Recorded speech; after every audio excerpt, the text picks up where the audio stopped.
I paid for that apartment so my daughter could breathe again. That's what I told myself when I stood across the street staring up at the building with its chipped brick facade and narrow balconies that leaned slightly forward like they were listening to the lives inside. Nothing fancy. 4 floors, no doorman, no marble lobby. Just a modest city apartment in a neighborhood that smelled like coffee, rain, and old concrete. I bought it quietly. No ceremony, no speeches. I told her a friend of mine needed someone to look after the place for a while. A small lie meant to protect her pride.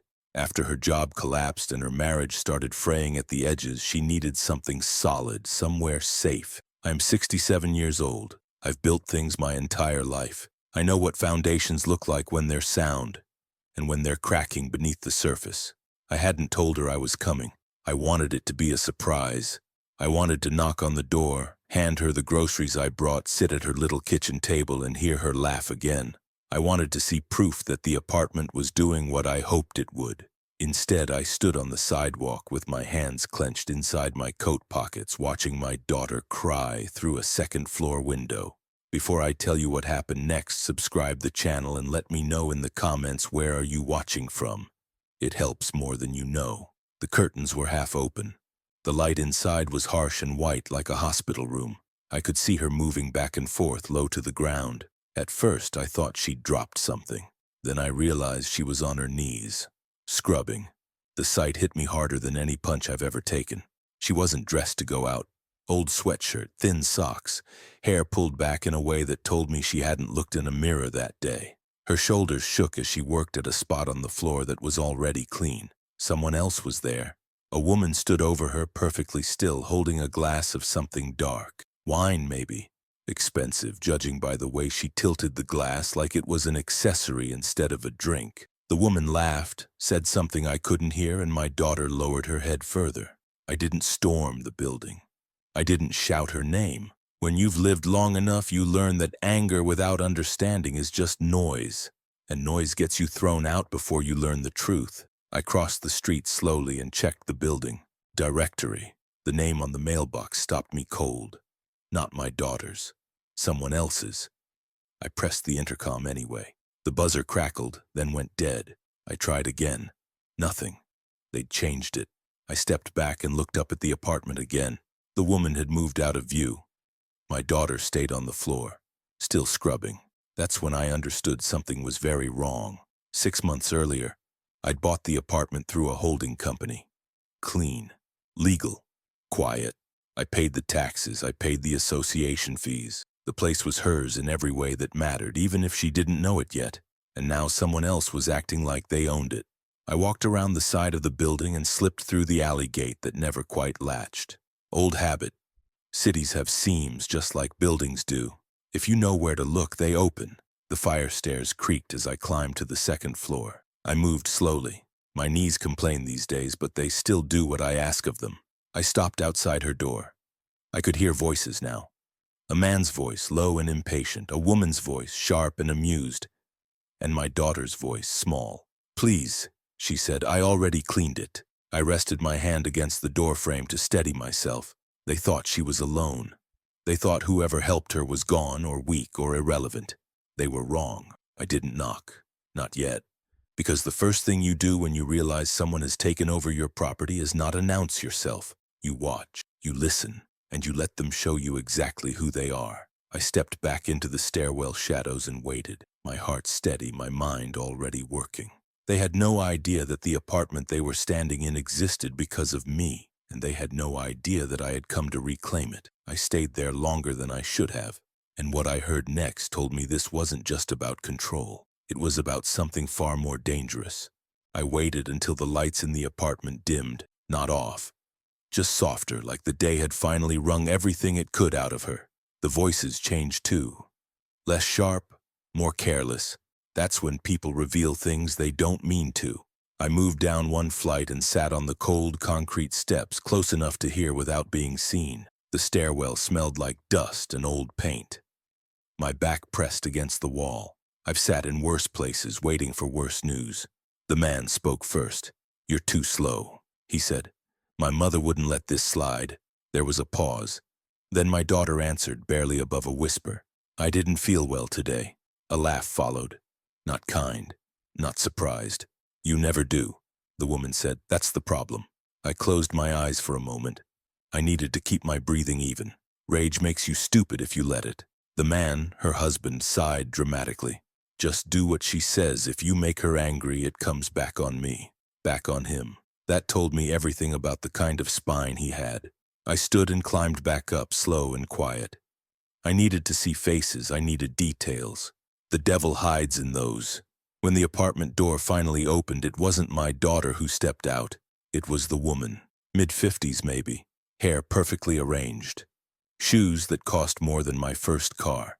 She glanced down the hallway like she owned the place, locked the door behind her, and walked toward the elevator. I waited until the doors closed, then I knocked. The sound echoed more than I expected. Footsteps. Hesitation. The door opened a crack. "Dad?" my daughter said, eyes wide, already filling. "You shouldn't." I stepped inside before she could stop me. The apartment looked smaller than I remembered. Or maybe it just felt that way, with the air pressed thin by tension. Furniture had been rearranged. Not hers. Someone else's taste. Someone else's control. A man stood near the kitchen counter. Early 40s, tired eyes avoided mine immediately. "Sir," he said, like that covered everything. I hugged my daughter before she could finish speaking. She felt light. Too light. "What's going on?" I asked, keeping my voice low. The woman wasn't there to answer. The man tried instead. "We're just staying temporarily," he said. "Helping out." I nodded like I believed him. I didn't. We sat. No one offered me anything. My daughter perched on the edge of the couch like it wasn't hers anymore. I asked simple questions: where they'd come from, how long they planned to stay, why the intercom had been changed. Answers came out tangled and incomplete. That's when I noticed the folder on the counter. Lease paperwork, with names that weren't hers. I excused myself to the bathroom and took a photo with my phone. Old reflex. Always document before you confront. When I came back out, my daughter was standing. Her hands were shaking. "Dad," she said, "they say if they leave, we'll lose everything." There it was. Fear dressed up as logic. I put my coat back on and smiled like a tired old man who didn't want to be a problem. "I'll head out," I said. "Didn't mean to barge in." The man looked relieved. The relief made me sick. Outside, night had settled in. The city hummed the way it always does, indifferent to private disasters. I didn't go home. I went to a diner 2 blocks away and ordered coffee I didn't drink. I made calls. Quiet ones. The kind you make when you already know you're right. The apartment wasn't leased. It had been registered under a shell name I recognized. Mine. Someone had forged documents. Sloppy but confident. Confident people make mistakes. By the time I left the diner, I knew their last address, their unpaid debts, and why they'd suddenly needed a place to help out. They weren't helpers. They were refugees from consequences. I walked back toward the building just as the lights in her apartment went dark. Tomorrow I would come back. Not as her father. As a man who needed a place to stay. Because sometimes the fastest way to find the truth is to let the liars think they've won. They offered me a couch the next morning. And that's when I realized just how far they were willing to go to keep control. They didn't offer me the couch. They offered me the floor. That told me everything I needed to know before breakfast. I arrived early the next morning with a small duffel bag and a tired smile. The kind that makes people underestimate you. My daughter opened the door before I could knock. Her eyes flicked behind her, nervous, then back to me. "Dad, are you sure?" she whispered. "I've slept worse places," I said gently. "This is temporary." The word temporary did a lot of heavy lifting in that apartment. The woman appeared behind her, already dressed, already irritated. She looked me up and down like I was a stain that had wandered in on its own. "So," she said, "this is happening." Her tone said it all. Not a question. A sentence. "I won't be in the way," I replied, "just until I figure things out." The man hovered in the kitchen, pretending to be busy. He didn't look at me once. They cleared a space near the hallway. No blanket, no pillow, just a patch of floor and a thin mat that might once have been part of a yoga set. My daughter brought me a folded sweater when no one was looking. I thanked her like it was the greatest kindness in the world. The first rule of surviving a hostile environment is this: never correct people who think they're in charge. Let them perform. Let them get comfortable. By midday, the apartment felt different. Louder. Heavier. Like my presence irritated the air itself. The woman complained about dust that didn't exist. About noise my daughter wasn't making. About how some people didn't understand standards. At one point, she dropped a mug near the sink and stared at my daughter until she cleaned it. Not picked it up. Cleaned it. On her knees. Again. I kept my head down and counted breaths. I had raised my daughter to be strong. Seeing her like this was a test of restraint I didn't know I still had to pass. The man finally spoke to me that afternoon. "You should probably help out," he said, eyes still not meeting mine. "Since you're staying." "Of course," I replied. "What do you need?" He gestured vaguely. Trash, boxes, errands, I did them all. Not because they asked, because it gave me access. The trash bags told a story. Prescription bottles that weren't hers. Mail addressed to people who claimed they had nowhere else to go. Bank envelopes torn open and resealed. Boxes in the hall closet were marked with storage dates that didn't line up. People who plan to leave do not unpack like that. That evening, while my daughter cooked with whatever scraps were left, the woman sat at the table scrolling on her phone. "She's been forgetting things lately," she said casually, not looking up. "I worry about her." My daughter froze. The man nodded. "She's been emotional." I watched them lay the groundwork like contractors preparing a demolition. I spoke softly. "Stress can do that." The woman finally looked at me. Her eyes were sharp, calculating. "Exactly," she said. "Some people can't manage responsibilities on their own." After dinner, my daughter followed me to the hallway under the pretense of grabbing towels. "They say I'm unstable," she whispered. "They say if I argue it proves their point." I squeezed her hand once. Just once. "Do nothing," I said. "Say nothing. Let me watch." That night I didn't sleep. The apartment settles after midnight. Pipes talk. Floors remember old footsteps. I listened. I heard the man pacing. I heard hushed arguments. And I heard something else. Paper. Documents being sorted. Copied. At dawn, the woman stood over me with her arms crossed. "We need to talk," she said. I sat up slowly, joints aching on purpose. "You can't stay here indefinitely," she continued.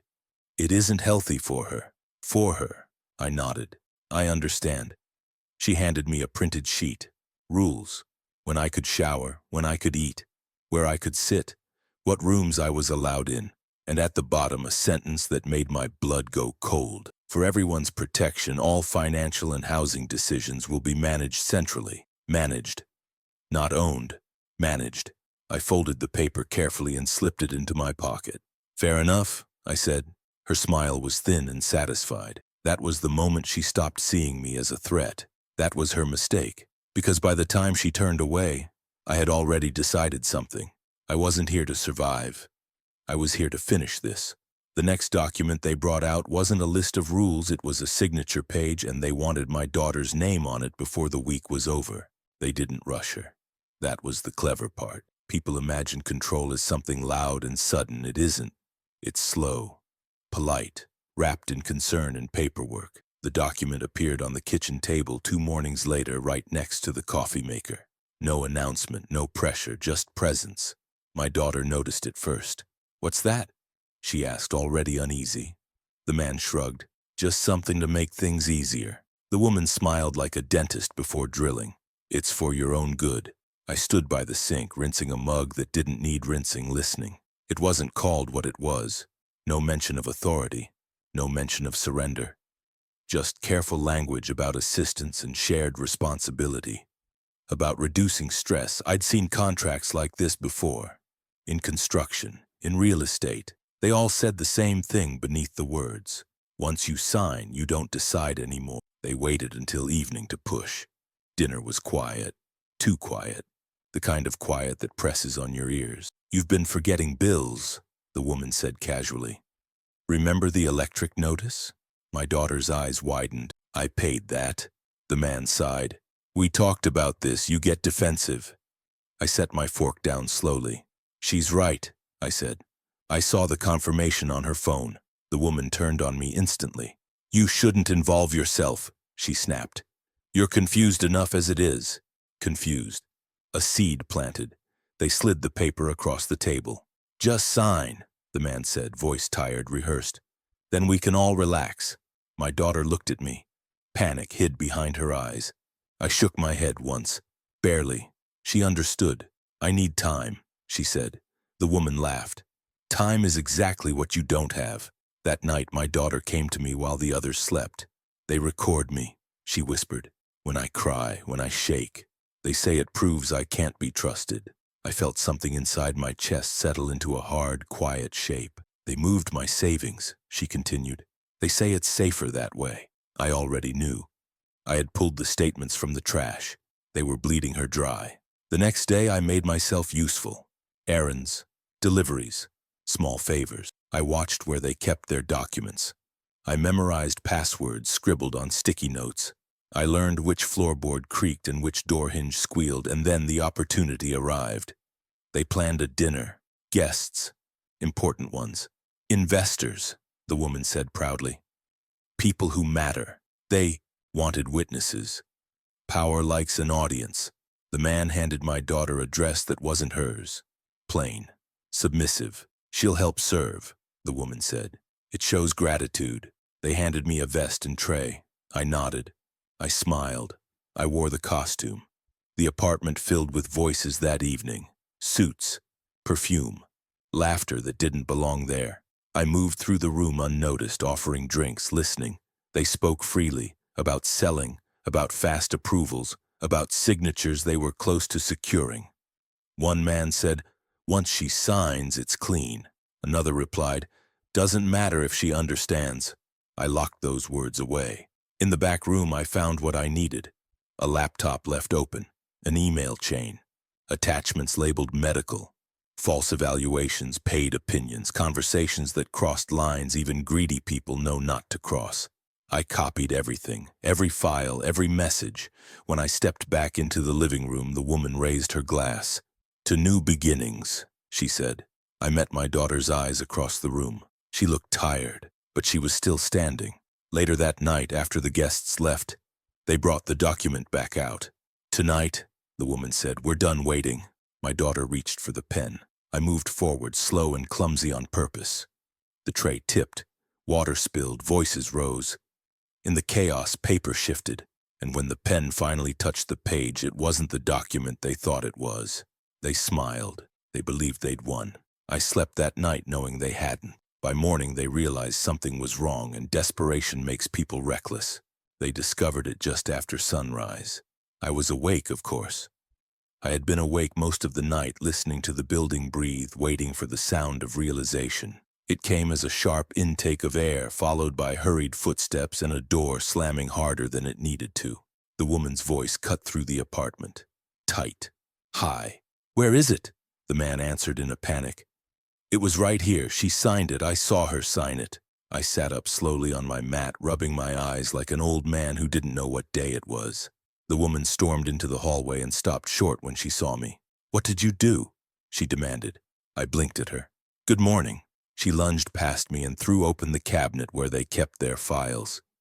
Papers scattered onto the floor. She dropped to her knees, rifling through them like a gambler who'd just lost his last chip. "It's gone," she hissed. The man stood frozen in the kitchen doorway. "That's not possible." My daughter appeared behind him, pale but alert. She looked from them to me, and something shifted in her expression. Not fear, clarity. "You tricked us," the woman said, pointing at my daughter. "You signed something else." My daughter swallowed. "I signed what was in front of me." The man finally looked at me. Really looked. "You," he said quietly. "You did this." I rose to my feet, joints protesting, and met his eyes. "I prevented a theft," I said. "There's a difference." The woman laughed, sharp and brittle. "You think you've won? We have witnesses, we have doctors, we have proof she's unstable." I reached into my coat pocket and placed a small drive on the table. "So do I." Silence fell like a dropped plate. I connected the drive to the laptop they'd been so careless with. One by one, files filled the screen. Emails, attachments, timestamps, payments. The woman's face drained of color. The man backed away as if the floor had shifted beneath him. "This is illegal," he whispered. "Yes," I said. "It is." I turned to my daughter. "Pack a bag." The woman snapped back to life. "You can't just leave. This isn't settled." It's very settled, I replied. The apartment is in my name. The association has already been notified, and the police are on their way. She stared at me, stunned. You wouldn't. I smiled. Not kindly. I already did. The knock at the door came sooner than expected. 2 officers. Calm. Professional. The woman tried to explain. The man tried to disappear into the corner. The officers listened. Then they listened to me. Then they listened to the recording I played from my phone. Her voice. His agreement. Clear as day. When they were escorted out, the apartment felt larger. Quieter.